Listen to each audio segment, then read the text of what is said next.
ನಮಸ್ತೆ. ನೀವು ಕೇಳುತ್ತಿದ್ದೀರಿ ಪ್ರೇಮ್ ಅನ್ಮೋಲ್ ಹೋತಾ ಹೈವಾಣಿ. ನಾನು ನಿಮ್ಮ ಹೋಸ್ಟ್ ವಾಣಿ. ಹಿಂದಿನ ಸಂಚಿಕೆಯಲ್ಲಿ ಸ್ವಪ್ನಿಲ್ ತನ್ನ ಗೀತೆಗಳಿಂದ ನನ್ನ ಹೃದಯದಲ್ಲಿ ತರಂಗಗಳನ್ನು ಸೃಷ್ಟಿಸಿದ್ದನು. ಇಂದು ನೀವು ಕೇಳುವಿರಿ ನನ್ನ ಸುಪ್ತ ಮನಸ್ಸಿನ ಒಂದು ವಿಚಿತ್ರ ಕನಸು ಮತ್ತು ಸ್ವಪ್ನಿಲ್ನ ಜೀವರಕ್ಷಕ ಕಾರ್ಯಗಳ ಸರಣಿ. ದುಸ್ವಪ್ನದ ರಹಸ್ಯ. ನನಗೊಂದು ಭಯಾನಕ ಕನಸು ಬಿತ್ತು. ಅದರಲ್ಲಿ ಅಲ್ಕಾ ಮ್ಯಾಮ್, ರಾಶೀಲ್, ಸ್ವಪ್ನಿಲ್, ಕ್ಯಾಥರಿನ್ ಮತ್ತು ನಾನು ಕುದುರೆಗಳ ರೂಪದಲ್ಲಿದ್ದೆವು. ನಾನು, ಚೇತಕ್ ಮತ್ತು ಸ್ವಪ್ನಿಲ್, ಬೆಸ್ಟಿ ರನ್ನು ರಾಟಲ್ ಸ್ನೇಕ್ ಕಚ್ಚಿತು ಮತ್ತು ನಾವು ಸತ್ತೆವು. ಈ ಕೆಟ್ಟ ಕನಸು ನನ್ನ ನಿದ್ರೆಯನ್ನು ಕೆಡಿಸಿತು. ಸಾವಿನಲ್ಲೂ ಜೊತೆ ಸ್ವಪ್ನಿಲ್ ನನ್ನ ಉದಾಸೀನತೆಯನ್ನು ಗಮನಿಸುವುದನ್ನು ಕಂಡು ನಾನು ತಕ್ಷಣ ಚೇತಕ್ ಕೋಪಿಷ್ಠ ಕುದುರೆ ಸವಾರಿ ಮಾಡುವ ಇಚ್ಛೆ ವ್ಯಕ್ತಪಡಿಸಿದೆ. ಸ್ವಪ್ನಿಲ್ ಸಂಶಯ ವ್ಯಕ್ತಪಡಿಸಿದಾಗ ಕನಸಿನ ಪ್ರಭಾವ ನನ್ನ ಬಾಯಿಂದ ಹೊರಬಿತ್ತು. ಬಿದ್ದರೂ ನಾವು ಜೊತೆಯಾಗಿಯೇ ಬೀಳುತ್ತೇವೆ. ಲೈವ್ ಓಕ್ ಸಾಹಸ. ಅಡವಿಯಲ್ಲಿ ಸ್ವಪ್ನಿಲ್ ತನ್ನ ಮತ್ತೊಂದು ವಿಶಿಷ್ಟ ಕಲೆಯನ್ನು ಪ್ರದರ್ಶಿಸಿದ, ಕೋತಿಯಂತೆ ಮರ ಹತ್ತುವುದು. ಅಮೆರಿಕದ ಈ ಶ್ರೀಮಂತ ಹುಡುಗ ಭಾರತದ ಹಳ್ಳಿಯ ಹುಡುಗರಂತೆ ಈ ಕೌಶಲವನ್ನು ಹೇಗೆ ಬಲ್ಲ ಎಂದು ನಾನು ಅಚ್ಚರಿಗೊಂಡೆ. ರಾಟಲ್ ಸ್ನೇಕ್ ದಾಳಿ. ಹಠಾತ್ತನೆ ಸ್ವಪ್ನಿಲ್ ಮರದಿಂದ ಕೆಳಗೆ ಜಿಗಿದು ನನ್ನ ತೋಳನ್ನು ಹಿಡಿದು ನನ್ನನ್ನು ತನ್ನ ಬಾಹುಗಳೊಳಗೆ ಎಳೆದುಕೊಂಡ. ನನ್ನ ಹಿಂದೆ ವಿಷಕಾರಿ ರಾಟಲ್ ಸ್ನೇಕ್ ಇತ್ತು. ಜೀವರಕ್ಷಕ. ಸ್ವಪ್ನಿಲ್ ನನ್ನನ್ನು ಉಳಿಸಿದ್ದು ಇದು 8ನೇ ಬಾರಿ. ನನ್ನ ಮನಸ್ಸಿನಲ್ಲಿ ಕೋಪದ ಬದಲಿಗೆ ಕೃತಜ್ಞತೆ ಮತ್ತು ಪ್ರೇಮದ ಭಾವಗಳು ಮೂಡಿದವು. ನಾನು ಅವನ ಬಾಹುಗಳ ಕವಚದಲ್ಲೇ ಉಳಿದು ಧನ್ಯವಾದ ಅರ್ಪಿಸಿದೆ. Thank you Swapnil. Rattle snake ಅನ್ನೇ ಅಲ್ವಾ ನೀವು ವಿಷಕಾರಿ ಸರ್ಪ ಅಂತ ಹೇಳಿದ್ದು. ಹೆಗಲ ಮೇಲೆ ಏರಿಕೆ. ಕೊಂಬೆಯ ಮೇಲೆ ಹತ್ತಲು ಸಹಾಯ ಮಾಡುವಂತೆ ನಾನು ಸ್ವಪ್ನಿಲ್ ಹಠ ಹಿಡಿದೆ. ಸ್ವಪ್ನಿಲ್ ಚೇತಕ್ನನ್ನು ಕೊಂಬೆಯ ಕೆಳಗೆ ನಿಲ್ಲಿಸಿದ ಮತ್ತು ನಾನು ಅವನ ಹೆಗಲ ಮೇಲೆ ನಿಂತು ಮರ ಹತ್ತುವಲ್ಲಿ ಯಶಸ್ವಿಯಾದೆ. ಸರ್ವಜ್ಞ ಸ್ವಪ್ನಿಲ್. ಅವನ ಬಹುಮುಖ ಪ್ರತಿಭೆಗೆ ನಾನು ಬೆರಗಾದೆ. ನಾನು ಯೋಚಿಸುತ್ತಿದ್ದೇನೆ, ನಿಮಗೆ ಯಾವ ವಿಷಯದಲ್ಲಿ ಮಾಹಿತಿ ಅಥವಾ ದಕ್ಷತೆ ಇಲ್ಲ ಎಂದು. ಈಗ ಅತಿದೊಡ್ಡ ಪ್ರಶ್ನೆ. ಸ್ವಪ್ನಿಲ್ ತನ್ನ ದೀರ್ಘ ಕಥೆ ಹೇಳುವುದಾಗಿ ನನಗೆ ಭರವಸೆ ನೀಡಿದ್ದಾನೆ, ಆದರೆ ಒಂದು ಷರತ್ತಿನ ಮೇಲೆ. ಸ್ವಪ್ನಿಲ್ನ ಷರತ್ತು. ಅವನು ಕೇಳುತ್ತಿದ್ದಾನೆ, ನನ್ನ ಕಥೆ ಕೇಳಿದ ಮೇಲೆ ಒಬ್ಬ ಹುಡುಗಿ ತನ್ನ ನಂಬಿಕಸ್ಥ ಗೆಳತಿಯೊಂದಿಗೆ ನಿಸ್ಸಂಕೋಚವಾಗಿ ಹೇಳುವ ವಿಷಯಗಳನ್ನೆಲ್ಲ ನನಗೂ ಹೇಳುತ್ತೀಯಾ?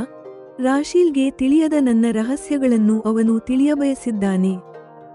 ದುಸ್ವಪ್ನದ ಭಯ. ರಾಟಲ್ ಸ್ನೇಕ್ನ ಅಪಾಯ ಮತ್ತು ಒಂದು ಗೌಪ್ಯ ಷರತ್ತು. ನಾನು ಸ್ವಪ್ನಿಲ್ ಮುಂದೆ ನನ್ನ ರಹಸ್ಯಗಳನ್ನೆಲ್ಲ ಬಿಚ್ಚಿಡುವೆನೆ. ಸರ್ವಜ್ಞ ಪ್ರೇಮಿ ಮತ್ತು ಅತೀಂದ್ರಿಯ ಗೌಪ್ಯತೆಯ ಆಟ. ಪ್ರೇಮ್ ಅನ್ಮೋಲ್ ಹೋತಾ ಹೈವಾಣಿ ಯಲ್ಲಿ ನೀವು ಕೇಳುವಿರಿ. ಸಂಚಿಕೆ 45. ಚೇತಕ್ ಮೇಲೆ ಸವಾರಿ, ರಾಟಲ್ ಸ್ನೇಕ್ನ ಆಲಿಂಗನ ಮತ್ತು ಮೇರಿ ಭಾವನಾ ರಹಸ್ಯ. ಇದು ಬಹುಶಃ ನನ್ನ ಇಲ್ಲಿಯವರೆಗಿನ ಜೀವನ ಹಾಗೂ ಕಳೆದ ಕೆಲವು ದಿನಗಳಿಂದ ಸ್ವಪ್ನಿಲ್ ಜೊತೆ ನಡೆಯುತ್ತಿರುವ ಘಟನೆಗಳ ಪ್ರಭಾವ ನನ್ನ ಸುಪ್ತ ಮನಸ್ಸಿನ ಮೇಲಾಗಿರಬಹುದು. ಅಂದು ಬೆಳಗಿನ ಜಾವ ನನಗೆ ವಿಚಿತ್ರ ಕನಸು ಬಿದ್ದಿದೆ. ನಾನು ಅಲ್ಕಾ ಮ್ಯಾಮ್, ರಾಶೀಲ್, ಸ್ವಪ್ನಿಲ್, ಕ್ಯಾಥರಿನ್ ಮತ್ತು ನನ್ನನ್ನು ಕುದುರೆಯ ರೂಪದಲ್ಲಿ ಕಾಣುತ್ತಿದ್ದೇನೆ. ಮ್ಯಾಮ್ ಮತ್ತು ನಾನು ಸ್ಟಾಲಿಯನ್ ಕುದುರೆಗಳು. ನಮ್ಮ ಹೆಸರು ಕ್ರಮವಾಗಿ ನಾಟ್ಯರಂಭ್ ಮತ್ತು ಚೇತಕ್. ಆದರೆ ರಾಶೀಲ್, ಕ್ಯಾಥರಿನ್ ಮತ್ತು ಸ್ವಪ್ನಿಲ್ ಎಲ್ಲರೂ ಮೇರ್ ಕುದುರೆಗಳು. ಇವರ ಹೆಸರು ಕ್ರಮವಾಗಿ ಅಶ್ವಿ, ಕ್ಯಾಥಿ ಮತ್ತು ಬೆಸ್ಟಿ. ನಮ್ಮನ್ನು ರಾಜನ ಅಶ್ವಶಾಲೆಯಲ್ಲಿ ಬಹಳ ಪ್ರೀತಿಯಿಂದ ಇರಿಸಲಾಗಿದೆ. ನಾವೆಲ್ಲ ಕುದುರೆಗಳು ಅನ್ಯೋನ್ಯವಾಗಿ ವಾಸಿಸುತ್ತಿದ್ದೇವೆ. ಮ್ಯಾಮ್, ನಾಟ್ಯರಂಭ್ ಮತ್ತು ನಾನು, ಚೇತಕ್, ರಾಜ ರಾಣಿಯ ರಥಕ್ಕೆ ಹೂಡಲ್ಪಟ್ಟಿದ್ದೇವೆ. ಅಶ್ವಿ, ಕ್ಯಾಥಿ ಮತ್ತು ಬೆಸ್ಟಿ ನಮ್ಮ ಪ್ರೇಮದ ಫಲವಾಗಿ ಕುದುರೆ ಮರಿಗಳಿಗೆ ಜನ್ಮ ನೀಡುತ್ತಿದ್ದಾರೆ. ಒಂದು ರಾತ್ರಿ ಅಶ್ವಶಾಲೆಗೆ ರಾಟಲ್ ಸ್ನೇಕ್ ನುಗ್ಗಿತು. ಅದು ನನ್ನನ್ನು, ಚೇತಕ್ ಮತ್ತು ಸ್ವಪ್ನಿಲ್, ಬೆಸ್ಟಿ ರನ್ನು ಕಚ್ಚಿತು. ಇದರಿಂದ ನಾವು ಒಂದೇ ರಾತ್ರಿಯಲ್ಲಿ ಅಕಾಲಿಕ ಮರಣವನ್ನಪ್ಪಿದೆವು. ಹೀಗೆ ಆರಂಭದಲ್ಲಿ ಮಧುರವೆನಿಸಿದ ಈ ಕನಸು ದುಸ್ವಪ್ನವಾಗಿ ಮಾರ್ಪಟ್ಟಿತು. ಭಯದ ಅತಿರೇಕದಿಂದ ನನ್ನ ನಿದ್ರೆ ಹಾರಿಹೋಯಿತು. ಇದು ಕೇವಲ ಕನಸು ಮಾತ್ರ ಎಂದು ನನಗೆ ಅರಿವಾಯಿತು. ಆಗ ವೇಗವಾಗಿ ಬಡಿಯುತ್ತಿದ್ದ ನನ್ನ ಹೃದಯ ಬಡಿತ ಮತ್ತು ಉಸಿರಾಟ ಸಾಮಾನ್ಯ ಸ್ಥಿತಿಗೆ ಬಂದು ನನಗೆ ಸ್ವಲ್ಪ ನೆಮ್ಮದಿ ಸಿಕ್ಕಿತು. ನಾನು ಸೈಡ್ ಟೇಬಲ್ ಮೇಲಿದ್ದ ಗ್ಲಾಸಿನ ನೀರನ್ನು ಕುಡಿದೆ. ಮತ್ತೆ ಮಲಗಲು ಪ್ರಯತ್ನಿಸಿದೆ, ಆದರೆ ನಿದ್ರೆ ಬರುತ್ತಿಲ್ಲ. ಈ ಕನಸಿನ ಅರ್ಥವೇನಿರಬಹುದು ಎಂದು ನಾನು ಆಲೋಚಿಸುತ್ತಲೇ ಇದ್ದೆ. ಇಂತಹ ವಿಚಿತ್ರ ಕನಸಿನ ಬಗ್ಗೆ ಯಾರಿಗಾದರೂ ಹೇಳಿದರೆ ಎಲ್ಲರೂ ನನ್ನನ್ನು ನೋಡಿ ನಗುತ್ತಾರೆ. ಹಾಗಾಗಿ ಈ ಕನಸಿನ ಬಗ್ಗೆ ಯಾರಿಗೂ ಹೇಳದಿರಲು ನಿರ್ಧರಿಸಿದೆ. ಈಗ ನನ್ನ ಜೊತೆಗಿರುವ ಸ್ವಪ್ನಿಲ್ ಅವನಿಗೂ ಹೇಳುವುದಿಲ್ಲ. ಕೆಟ್ಟ ಕನಸಿನ ಕಾರಣದಿಂದ ಬ್ರೇಕ್ಫಾಸ್ಟ್ ಮಾಡುವಾಗ ನಾನು ಮೌನವಾಗಿದ್ದೇನೆ. ಸ್ವಪ್ನಿಲ್ ನನ್ನ ಉದಾಸೀನತೆಯನ್ನು ಗಮನಿಸಿದ್ದಾನೆ. ವಾಣಿ, ಏನಾಯಿತು? ಯಾಕೋ ಬೇಸರದಲ್ಲಿದ್ದೀಯಾ? ಬಹುಶಃ ಅವನಿಗೆ ಭ್ರಮೆಯಾಗಿದೆ. ನನ್ನ ಬೇಸರಕ್ಕೆ ಕಾರಣ ಅವನ ವರ್ತನೆ ಇರಬಹುದು ಎಂದು. ಇದಕ್ಕೆ ನಾನು ಉತ್ತರ ನೀಡಲು ಬಯಸುವುದಿಲ್ಲ. ಸ್ವಪ್ನಿಲ್, ನಾನು ಇಂದು ಚೇತಕ್ ಮೇಲೆ ಸವಾರಿ ಮಾಡಬೇಕೆಂದಿದ್ದೇನೆ. ನಾನು ವಿಷಯ ಬದಲಿಸಿದೆ. ನನ್ನ ಇಚ್ಛೆ ವ್ಯಕ್ತಪಡಿಸಿದ ನಂತರ ಅವನ ಭ್ರಮೆ ದೂರವಾಯಿತು. ಅವನು ಬಹಳ ವೇಗವಾಗಿ ಓಡುತ್ತಾನೆ, ಸ್ವಲ್ಪ ಕೋಪಿಷ್ಠ ಕೂಡ. 1 ವರ್ಷದ ಹಿಂದೆ ಅವನು ಮಮ್ಮನನ್ನೇ ಕೆಳಗೆ ಕೆಡವಿದ್ದ. ವಿವರಿಸುವಾಗ ಸ್ವಪ್ನಿಲ್ ಸ್ವಲ್ಪ ಚಿಂತಿತನಾಗಿ ಕಂಡನು. ಇಲ್ಲ, ನಾನು ಅವನ ಮೇಲೆಯೇ ಸವಾರಿ ಮಾಡಬೇಕು. ನೀವು ಅವನನ್ನು ನಿಯಂತ್ರಿಸಬಲ್ಲಿರಲ್ಲವೇ? ನಾನು ಅವನಿಗೆ ಮತ್ತೇನನ್ನೂ ಹೇಳಲು ಅವಕಾಶ ನೀಡಲಿಲ್ಲ. ಒಬ್ಬನೇ ಇದ್ದರೆ ನನಗೆ ತೊಂದರೆಯಿಲ್ಲ. ನಿನ್ನ ಜೊತೆ ಸವಾರಿ ಮಾಡುವಾಗ ಚೇತಕ್ನನ್ನು ನಿಯಂತ್ರಿಸಲು ಸಾಧ್ಯವೇ ಎಂದು ನನಗೆ ಸಂಶಯವಿದೆ. ಸ್ವಪ್ನಿಲ್ ನನ್ನ ಜೊತೆ ಸವಾರಿ ಮಾಡುವ ಸುಖಕ್ಕಾಗಿ ಯಾವುದೇ ಆತುರ ತೋರಲಿಲ್ಲ.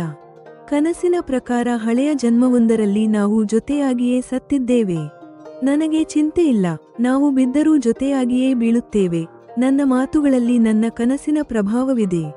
ಸ್ವಲ್ಪ ಸಮಯದ ನಂತರ ನಾವು ಚೇತಕ್ ಮೇಲೆ ಜೊತೆಯಾಗಿ ಸವಾರಿ ಮಾಡುತ್ತಿದ್ದೇವೆ. ಚೇತಕ್ ಬಹಳ ವೇಗವಾಗಿ ಜಿಗಿಯುತ್ತಾ ಓಡುತ್ತಿದ್ದಾನೆ.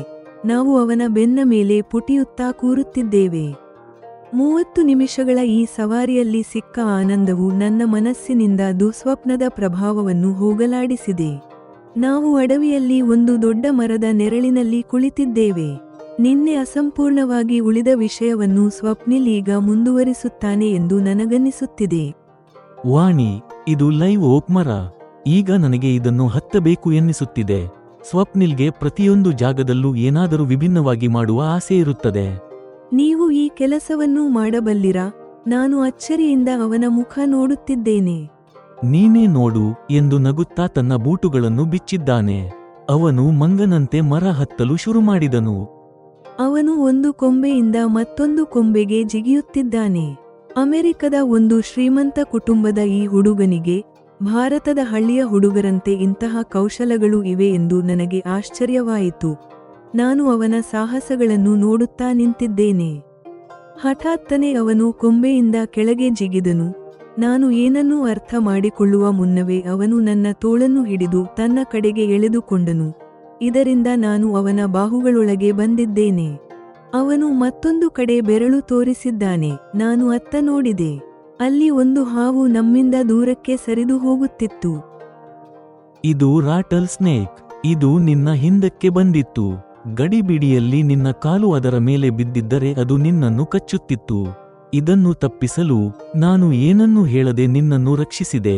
ಸ್ವಪ್ನಿಲ್ ವಿವರಣೆ ನೀಡುತ್ತಿದ್ದಾನೆ. ಮೊದಲು ಆಶ್ಚರ್ಯ ಮತ್ತು ಸಿಟ್ಟಿನಿಂದ ಸ್ವಪ್ನಿಲ್ ಜಿಗಿದದ್ದು ಅವನ ಆಟದ ಒಂದು ಭಾಗ ಎಂದು ನಾನು ಭಾವಿಸಿದ್ದೆ. ಆದರೆ ಈಗ ನನಗೆ ಅರ್ಥವಾಯಿತು, ಅವನು ನನ್ನನ್ನು ಸಂಕಷ್ಟದಿಂದ ರಕ್ಷಿಸಿದ್ದಾನೆ ಎಂದು. ಈಗ ನನ್ನ ಮನಸ್ಸಿನಲ್ಲಿ ಕೋಪದ ಬದಲಿಗೆ ಕೃತಜ್ಞತೆ ಮತ್ತು ಪ್ರೇಮದ ಭಾವಗಳು ಮೂಡಿವೆ. ಸ್ವಪ್ನಿಲ್ ಹಲವಾರು ಸಂದರ್ಭಗಳಲ್ಲಿ ನನ್ನ ಜೀವ ರಕ್ಷಕನಾಗಿದ್ದಾನೆ. ನಾನು ಇನ್ನೂ ಅವನ ಬಾಹುಗಳ ಕವಚದಲ್ಲೇ ಇದ್ದೇನೆ. ಅವನ ಗಮನ ಇದರ ಮೇಲಿಲ್ಲ.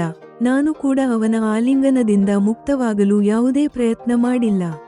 Thank you Swapnil. Rattle snake ಅನ್ನೇ ಅಲ್ವಾ ನೀವು ವಿಷಕಾರಿ ಸರ್ಪ ಅಂತ ಹೇಳಿದ್ದು? ನಾನು ಮಧುರವಾಗಿ ಅಂದೆ. ಅದು ವಿಷಕಾರಿಯಾಗಿದ್ದರೂ ಅದಕ್ಕೆ ನಮ್ಮಿಂದ ಅಪಾಯವಿದೆ ಎನಿಸಿದಾಗ ಮಾತ್ರ ಅದು ನಮಗೆ ಹಾನಿ ಮಾಡುತ್ತದೆ. ಹಾಗಾಗಿಯೇ ನಿನಗೆ ಎಚ್ಚರಿಕೆ ನೀಡಲು ಸಮಯವಿಲ್ಲದ ಕಾರಣ ನಾನು ಹೀಗೆ ಮಾಡಬೇಕಾಯಿತು. ಸಾರಿ ಎಂದು ಹೇಳುವಾಗ ನಾನು ಅವನ ಆಲಿಂಗನದಲ್ಲಿದ್ದೇನೆ ಎಂಬ ವಿಷಯ ಅವನ ಗಮನಕ್ಕೆ ಬಂದಿತು. ಪದೇ ಪದೇ ಹೀಗೇಕೆ ಆಗುತ್ತದೆ ಎಂದು ಆಲೋಚಿಸುತ್ತಾ ನಾನು ನಾಚಿದೆ. ಅವನು ಮತ್ತೆ ಸಾರಿ ಹೇಳುತ್ತಾ ನನ್ನನ್ನು ಮುಕ್ತಗೊಳಿಸಿದನು. ವಿವರಣೆ ಅಗತ್ಯವಿಲ್ಲ, ನನಗೆ ಅರ್ಥವಾಯಿತು. ಧನ್ಯವಾದಗಳು. ಅವನ ಸಂಕೋಚ ದೂರ ಮಾಡಲು ನಾನು ನಗುತ್ತಾ ಅಂದೆ. ಸ್ವಪ್ನಿಲ್, ಈಗ ನಿನ್ನೆ ರಾತ್ರಿ ಅರ್ಧಕ್ಕೆ ನಿಂತ ವಿಷಯವನ್ನೆಲ್ಲ ಪೂರ್ತಿಯಾಗಿ ಹೇಳು. ಅಷ್ಟರಲ್ಲಿ ಅಡವಿಯಲ್ಲಿ ನಮಗೆ ಯಾವುದೇ ಅಪಾಯವಿರದಂತೆ ಮರದ ಈ ಕೆಳಗಿನ ಕೊಂಬೆಯ ಮೇಲೆ ನನ್ನನ್ನು ನಿನ್ನ ಜೊತೆ ಹತ್ತಲು ಸಹಾಯ ಮಾಡು. ನಾನು ಸಣ್ಣ ಮಗುವಿನಂತೆ ಕೇಳುತ್ತಿದ್ದೇನೆ.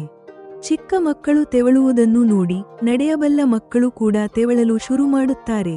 ಹಾಗೆಯೇ ಸ್ವಪ್ನಿಲ್ ಮರ ಹತ್ತುವುದನ್ನು ನೋಡಿ ಈಗ ನನಗೂ ಮರ ಹತ್ತಬೇಕು ಎನಿಸಿದೆ. ಸ್ವಪ್ನಿಲ್ ಸ್ವಲ್ಪ ಹೊತ್ತು ಯೋಚಿಸಿದನು. ಅವನು ಚೇತಕ್ನನ್ನು ಆ ಕೊಂಬೆಯ ಕೆಳಗೆ ನಿಲ್ಲಿಸಿದನು.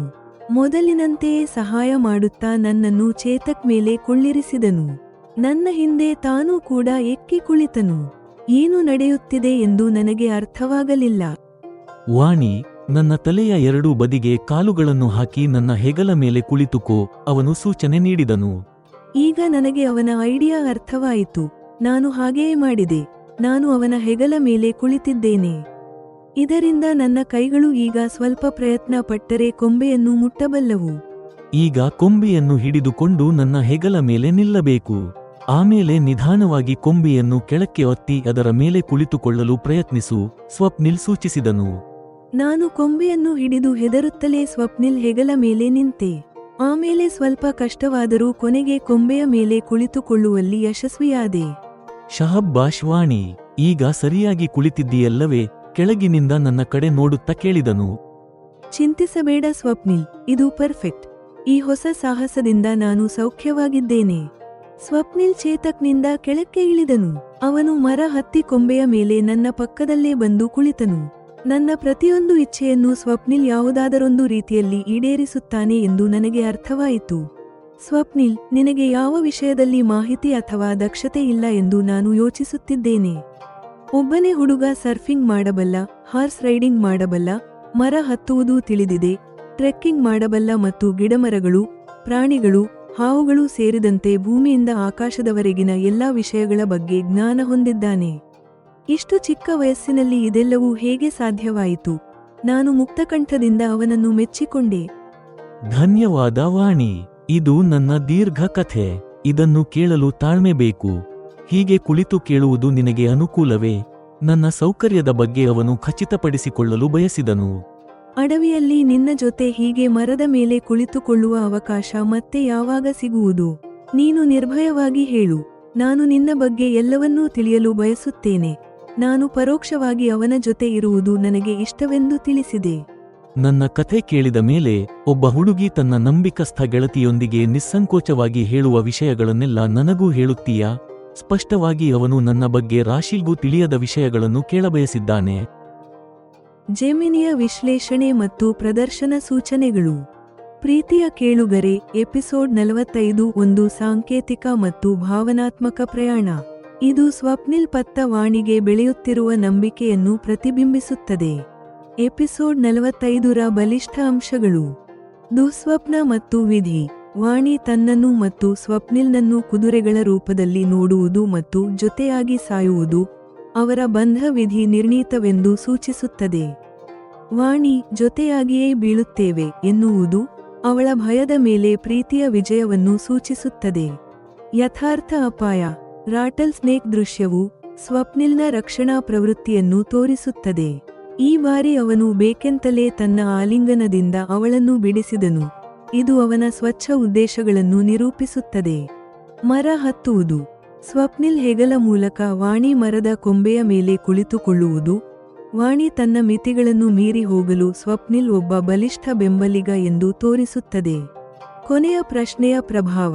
ವಾಣಿಯನ್ನು ಒಬ್ಬ ನಂಬಿಕಸ್ಥ ಗೆಳತಿಯಂತೆ ವಿಷಯ ಹಂಚಿಕೊಳ್ಳಲು ಸ್ವಪ್ನಿಲ್ ಕೋರುವುದು ಅವರ ನಡುವೆ ಭಾವನಾತ್ಮಕ ಸಾನ್ನಿಧ್ಯ ಬೆಳೆಯಲು ಒಂದು ಪ್ರತ್ಯಕ್ಷ ಆಹ್ವಾನ. ಎಪಿಸೋಡ್ 45 ಮುಕ್ತಾಯವಾಯಿತು.